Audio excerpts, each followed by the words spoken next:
All right, guys, check it out. Today on American Heritage Garage, as promised, the 1940 Chevrolet Master Deluxe. This is a two-door sedan. It's in really, really good shape for what it is. I'm going to take you guys for a walk around. This thing just happened to be sitting here when I got home from work. I love it. I didn't have to put it on a trailer. I didn't have to do anything. This is not my car. I'm just fixing it up for an old friend. Not doing a ton of stuff to it. Not 100% sure what I'm going to have to do to it. I can tell you the brake pedal's sitting on the floor right now, and this thing doesn't crank at the moment. There's no battery in it, so we got to start from there. It's a 6 volt. He wants to convert it to a 12 volt. Yeah, so we'll see. Tires all hold air. That's a start. Transmission moves and the engine turns over. So we'll do a little walkthrough and see what this thing's got to offer. Let's check it out.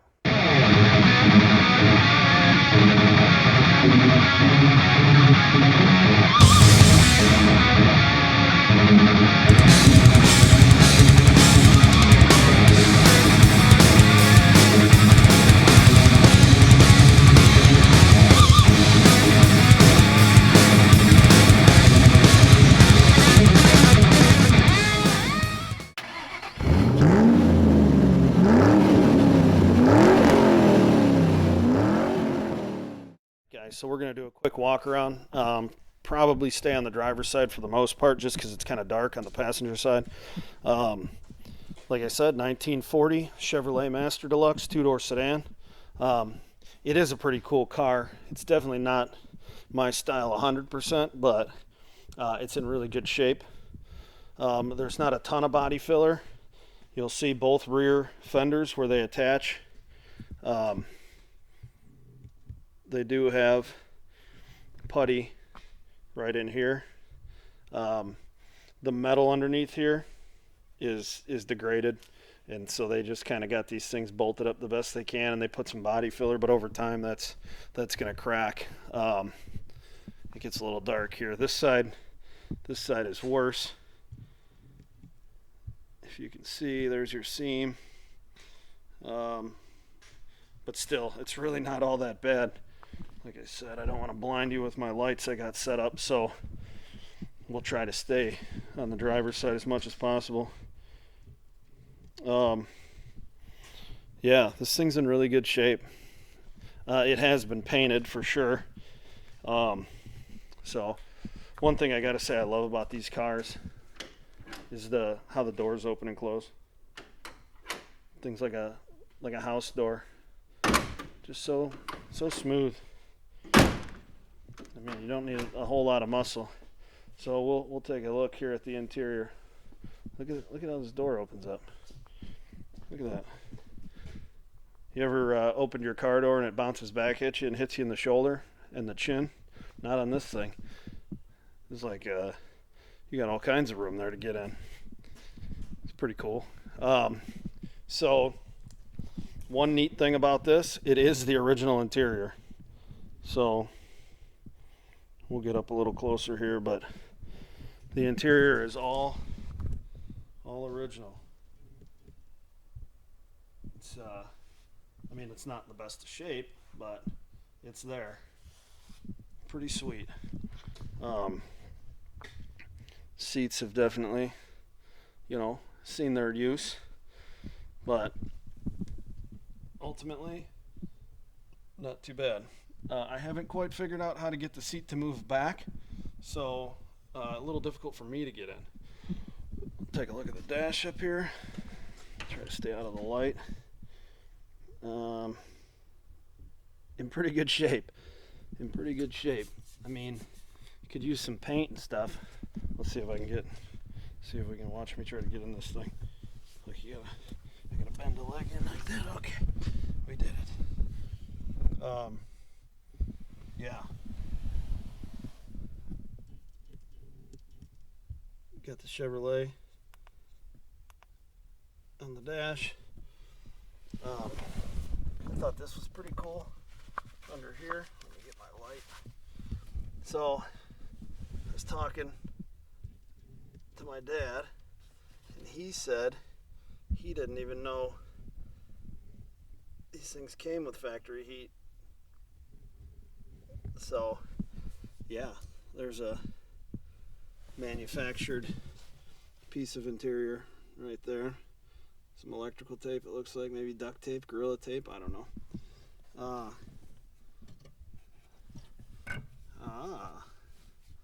bet you there's some buddies in there, or they were in there at least at one point. Maybe we'll suck that out and see what else is in there. No radio, spot for the radio. You got a throttle lever, you got a choke lever, ashtray, and again we got the speedo, 100 miles an hour. That would be intense. You got battery on the top, you got oil pressure on the bottom. Over here we got temperature on the top and fuel on the bottom. Odometer shows 30,789. Now, if you're familiar with old vehicles, that really means 130, but they didn't put the extra spot for the number. So, yeah. Emergency brake handle down here. Then you got this knob right there that's down. That is for the cowl vent. I'll show you that in a minute here. Try to get out of here. So we were looking to, let's see if you can see this. Right here, there is a Sinclair, it's not going to focus for me.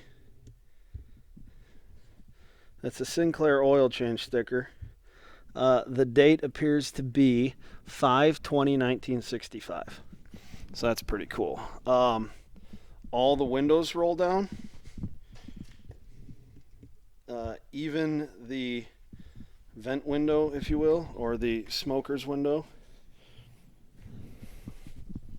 Check that out. I personally have never seen that. Only fancy people get that, so that's pretty cool. The big back glass here rolls down. Get out of the glare. So that's pretty sweet.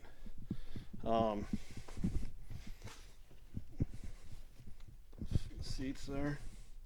Back seat. There's not a whole lot going on in the back seat. Individual ashtrays on each side. Okay, you got one ashtray there, one over there. Look at the size of this back seat. I don't feel like going and bring the big light over here. Do you know how many children were produced in this back seat? Had to be. This thing's like bigger than my living room. It's pretty cool. All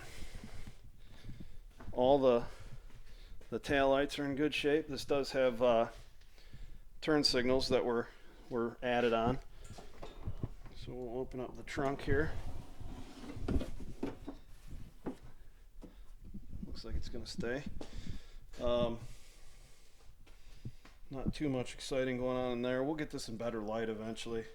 Right now I just got pushed in because it's supposed to rain. Some holes. The original Chevrolet Moons.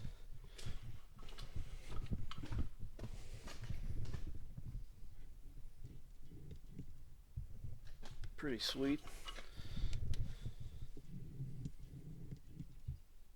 Pretty sweet.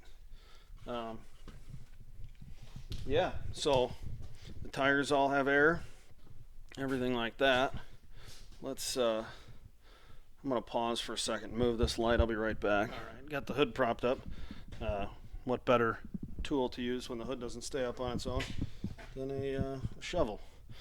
So we'll kind of hang out over here because this is where my best light is. So what we're looking at here is a 216, I believe, Chevy inline 6, oil bath air filter, Carter carb, generator down yonder. Radiator doesn't look too bad. So a couple things: either it leaks really bad and there's no coolant at all left in it, or it doesn't leak. Like I said, this thing is not that rusty underneath even. So that's pretty sweet. So we're going to start, I know for a fact, with a tune-up. Do a tune-up, get the battery in it, check the coil, and reset the points, all kinds of stuff. We'll have to make sure the fuel pump's good, make sure the starter cranks. Yeah. If anybody knows what the heck this thing is, can you let me know? Because right now I have no idea. There's a wire coming to it, so I don't know. Yeah, here's the, for all you guys who are interested, if you're interested. It scared me.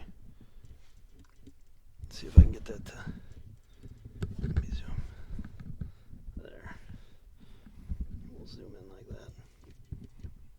There's all your numbers. You got style number 40-1511, body number J13521, trim looks like a number 97, and I have no idea what the paint code is.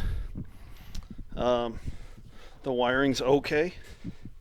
It's not great. It's cloth wiring. So if you look down here,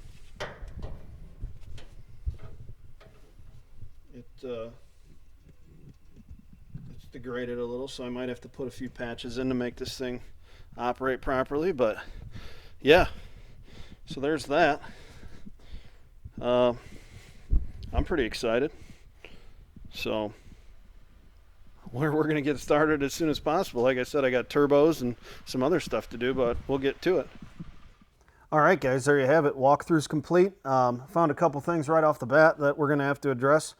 Some broken wires and some damaged wires that aren't connected to anything, so that's a good start. We're going to get a battery in this thing, and then we're going to start cranking on her a little bit and see if she'll spin over. So yeah, that's the game plan, and we'll go from there. I'm really excited about this thing, and I hope you guys are as excited as I am, because I think it's going to be a pretty cool project. Also, definitely want to address those brakes. I don't want to give it back to the guy running but no brakes, because that's just no fun then. Yeah, so got a few projects in the works that I got to get knocked out before I do start anything on this. We got the 3.5 EcoBoost with the leaking turbo lines, get that fixed. Some other odds and ends stuff that we'll mess around with, and I'll be dabbling some of these videos in the mix as we get to getting on it. So yeah, like I said, very excited. Hope you guys are excited. I love these old cars, even though it's not a hot rod, but it's not my car. So anyway, stay tuned. I appreciate you guys watching, liking, subscribing, and hitting buttons and commenting. And if there's anything that you see that I don't, or whatever, you know, feel free to comment and let me know what you're up to. Yeah. So until next time, guys, we'll see you out here at American Heritage Garage. Oh man, it stinks in here.